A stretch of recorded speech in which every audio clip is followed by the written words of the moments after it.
Well, you guys, it is windy, it is humid, but nevertheless, it's pretty enough for me to be outside this morning cutting massive amounts of hydrangeas, these Oakleaf hydrangeas and these Annabelle hydrangeas, to bring inside for a dried flower bouquet that will last well into the winter time. I've been cutting them as fresh flowers, and now it's time for me to kind of make that transition. So yesterday I was showing you how to know when it's time to cut them for a dried bouquet. And here is basically the difference. If you see these two different blooms here. So you can kind of see that this one is still white and it's fresh and it's kind of delicate. This one has already started to dry. It's adopted this kind of limey green color. And if you touch it, it sounds kind of papery. So these are the ones that I'm going for, these kind of papery sounding ones. Those are the ones that are going to dry beautifully in the bouquet with little attention. If I cut them when they're fresh, they won't dry very well, and they will just, they will just age just like a regular cut fresh flower, and I'll have to toss them. So I want to make sure I get them when they are in their mature state for cutting. So then, how do I know where along the stem to cut them? Well, the plant doesn't really care. The plant itself will benefit from me cutting. So I just determine where I'm going to make that cut based on how long I want the stems to be. So I don't care too much if I'm doing it right above like a leaf node or not. All I really care about is the length of the stem. So you can cut them just about anywhere along the stem, and that is determined by how long I want the cut flower itself to be, and maybe the height of my vase. Now, I find inspiration everywhere, and each year I cut a huge bouquet, particularly of these Oakleaf hydrangeas, because they make a mammoth arrangement for me to put on my library table in my living room, and I can show you that maybe later when we go inside. But today I'm taking my inspiration from something that I saw in a magazine years ago. If you guys are like me, then you probably have all sorts of tear sheets, things that you have pinned or that you've saved on Instagram as inspiration for later. So I guess what really enamored me of this picture was the vases, even though they're pottery. Stuart, I don't know if you can see that or not. Can you see that now? Okay. The vases themselves almost look like they were tree trunks. They're a dark pottery. And I just happen to have some vases in my arsenal that look like tree trunks. Some of them I made, and some of them I just had in my vase stash downstairs in the basement. So this one I made. And if you want to know how I made this bark vase, then I did a video for Southern Living on it, and we'll put a link to it at the bottom of this post so you can head there and see exactly how we did it. These other ones I have, they're hollow, and they're kind of a faux bois, and I got these years ago at a thrift shop. I got two of them and they were $12. I love them. You can kind of see here that they're two different heights. So I have two of those. And I always like to do things in threes, so I've got a combo of three going here now. Now, I could do these huge, or I could do them a little bit more restrained. And today I think I'm going to do them a little bit more restrained. I obviously have plenty to work with, and I've got more on the shrub if I want to cut more. So these I'm going to do, let me show you this picture again. It looks to me like it's kind of a blend of both fresh ones and dried ones, though probably I'll just end up eyeballing it. Now, some of you have asked, do I have water in the vase when I'm bringing them in for a dried arrangement, or do I not? Well, this is where I would tell you to just experiment, because I do it both ways. Normally what I do, however, And inside these faux bois vases, I just have some plastic takeout containers. And I have about an inch or two of water in the container. That way they will stay kind of fresh, particularly the leaves, for a couple of days. But there is a small enough amount of water in there that it will evaporate and then they will just dry in place. And all I have to do is enjoy it from that point on. If I put too much water in here, they would stay fresher longer, and I guess eventually this water would evaporate over time, but it could also get kind of stinky. So I don't use too much water, and I also don't use anything like oasis or any kind of agent. I guess I could put some chicken wire in here or something, or some tape as a grid to support the stems, but I don't want to put anything in there that over time will start to kind of rot and smell, because again, these arrangements are going to be good into autumn, into winter, until, quite frankly, probably next summer I replace them again with fresh new blooms. So the rest of it is just kind of how I want to do it. This was the one that was kind of half dried, half fresh. So I think this one will still be a pretty good candidate. And sometimes I just start pulling them and seeing what inspires me in the shape of the flower to know which vase I want to put it in. And yes, sometimes I do work on 3 simultaneously. On this one, I have a little Lazy Susan, so I'll be able to show you how it can go and how it looks 360. So I've got my cut right here. I'm going to cut it again to make sure that if I want a little bit of water drawn up into it, then I'm going to I can either smash this with a hammer or I can just cut it vertically, and I think I'm just going to cut it vertically. Now, I do like the way the leaves look in the arrangement. Granted, they won't dry, and eventually over time they'll get crispy and I'll just have to discard them. But when the arrangement is new and I've got a little bit of water in here, I can enjoy that fresh green leaf for a little while. So I'm just going to kind of put that in there. I think I'm going to take a little bit more off.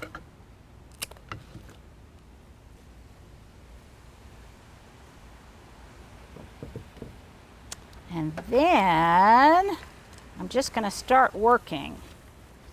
I always remove any foliage, any leaves that are going to be underwater, because I don't want them to rot.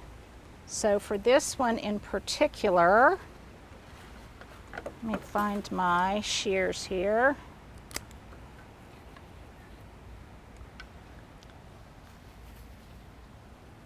Same thing here. I'm just going to do a vertical cut right there and remove any tattered leaves.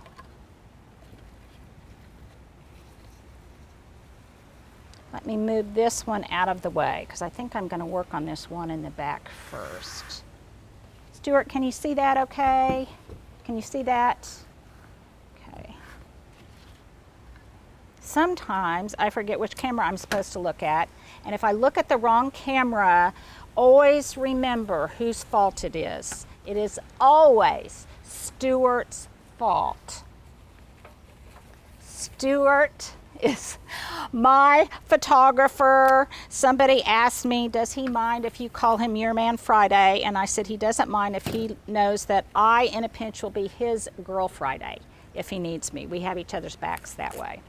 Okay, so I'm going to continue to cut this. And sometimes I like it to be a little bit asymmetrical so that the weight is a little bit more on one side than the other. Now you can see right here in the back, I can see that I've got some leaves, and in the front I don't. So here is another tip, if I can find an example. If you have sometimes a stem that has nothing but leaves on it, like this one, save these, because what you can do later then is just tuck them so that you can see that leaf in front, and I don't even have to have a flower head or anything on it. Okay, so I think I'm going to steal from this one because I love the arch of this and I like the fact that it's got some leaves on it. This is all very free form. It's not methodical at all, you guys. It's just going with the flow. I'm in no hurry. Ooh, that's starting to look kind of pretty. So now I want one. Ooh, that's got good drama. What do you think about that one, Stuart? Okay. This one I'd already cut, but I'm going to cut it again. Take off some of these lower leaves. Now, if I wanted these to really dry perfectly, completely in 360, then yes, some of you have asked, would I bring them inside and dry them upside down? Yes, I could do that. And if I wanted them to be perfect and dry perfectly all around, I would do that. But these are actually going to dry and form fit into the vase itself, so I'm not so concerned about that. I'm going to get the look, put it in place, and it's going to kind of stay that way for as long as it dries.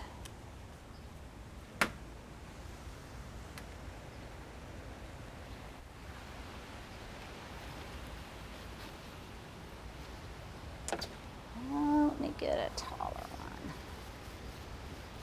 And normally, just the way I do pots, I kind of do this thing where I like things in threes. And there's kind of mama bear, papa bear, and baby bear. And this is going to kind of be the papa bear. This, when I use three of them like this, it kind of takes the place of one huge arrangement. I can do three at various staggered heights. I think this one I'm going to put on my dining room table.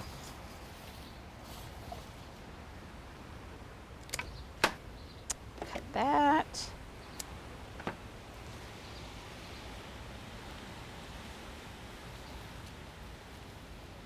Let's see. See that beautiful blend of the lime green and that kind of fresh white, because the oak leaf hydrangeas have more white to them as they dry.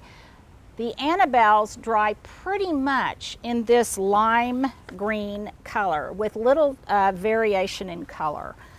But these oak leaves, and by the way, if you want to know what varieties these are, the really long oak leaf hydrangeas are snowflake. The ones that are a little bit shorter are, I'm not sure what. But, and this year, I'm not sure why the snowflakes didn't get quite as long and pendulous as they normally do. I think because it got so hot so fast, they matured. A lot of times, these will get almost a foot long. This year, I think they may be topped out at about 10 inches. Some are longer than others. Typically, though, they are really long. Now, you'll also notice on these oak leaf hydrangeas that there's kind of a good side and a bad side. One side has already started to brown, the other side is still fresh. So I put the fresh side up. Now, will they begin to brown over time as the arrangement ages? Yes, they will. But they will kind of take on this beautiful tawny color that is really pretty and I think speaks to fall. So it looks summery when they're a little bit younger and more fresh, and then it takes on this more of an autumnal quality. Okay, so here I had planned on being a little bit more restrained, and it's already gotten pretty large, but I think it's looking beautiful. And again, this is going to be in the center of my dining room table, and my dining room table is fairly large, so I think the scale of this will be just fine. But I think it looks really pretty. And how do you know you're finished? You know you're finished when you run out of time. So I could keep tweaking this, but I think I am pretty happy with that. Stuart, do you see any place else where I might need some leaves or another touch of green? But I think it looks pretty. Okay, so I've done this one. And now I think I'm going to continue with the smaller one. So I'm going to set this aside.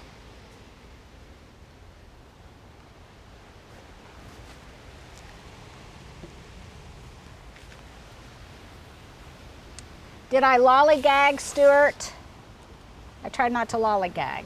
And now I'm going to do this smaller one. Now this smaller one would be great if you just wanted to have it like in your guest bath, or you wanted to have it by your bedside table. This would be good for that. And this one, I think I will be a little bit more restrained on.